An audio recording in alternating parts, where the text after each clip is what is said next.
औज़ुबिल्लाहिमिनश्शैतानिर्रजीम बिस्मिल्लाहिर्रहमानिर्रहीम। सदरे महफिल और मेरे मुअज़्ज़िज़ बुजुर्गों, दोस्तों, साथियों, अस्सलामु अलैकुम। मुझे आज इस मौजू पर लाकुशाई करने का मौका मिला है, वो है अज़ान का बयान। अज़ान के लुग़वी मानी ऐलान और इतला के हैं। अल्लाह ताला फरमाता है, अज़्ज़ना मुअज़्ज़िनुन बैनहुम। शरीयत में खास अल्फाज से नमाज की इतला का नाम अज़ान है।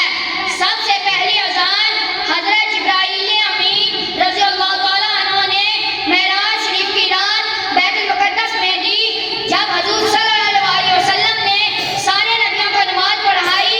और मगर मुसलमानों में अज़ान यकम हिजरी के बाद शुरू हुई। क्या रहे कि अज़ान नमाज पंजगाना और जुमा के साथ किसी नमाज के लिए सुन्नत नहीं, बल्कि किसी बच्चे के कान में आग लगते वक्त, गुलबा और गुस्से वाले इंसान के कान में जंग लगते वक्त, गुस्से वाले इंसान के कान में मैयत को कब्र में दफन करने के बाद उसकी कब्र पर अज़ान कहना मुस्तहब है। मिकाह शरीफ में है कि एक बार हजरत अली शेर खुदा फरमाते हैं कि वो जा रहे थे और उन्हें हजरत मोहम्मद सल्लल्लाहु अलैहि वसल्लम मिल गए और फरमाया, ए अली, तुम गमगीन क्यों लग रहे हो? अपने कान में अज़ान कहलवा लो, क्योंकि अज़ान इस्लामी शियार में से है। अगर कोई कौम अज़ान छोड़ दे तो उन पर जिहाद किया जा सकता है।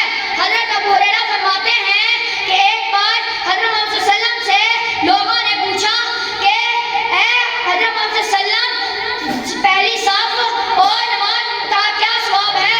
फिर बगैर पूरा उसे ना पा सके तो पूरा ही डालेंगे।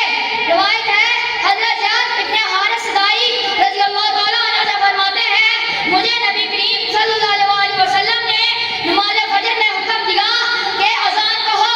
मैंने अज़ान कही, फिर हजरत बिलाल रज़ियल्लाहु ताला अन्हु ने तकबीर कहना चाही तो हुज़ूर अनवर सल्लल्लाहु अलैहि वसल्लम ने फरमाया कि तुम्हारे सदाई भाई ने अज़ान कही है, जो अज़ान कहे वही तकबीर कहता है। रिवायत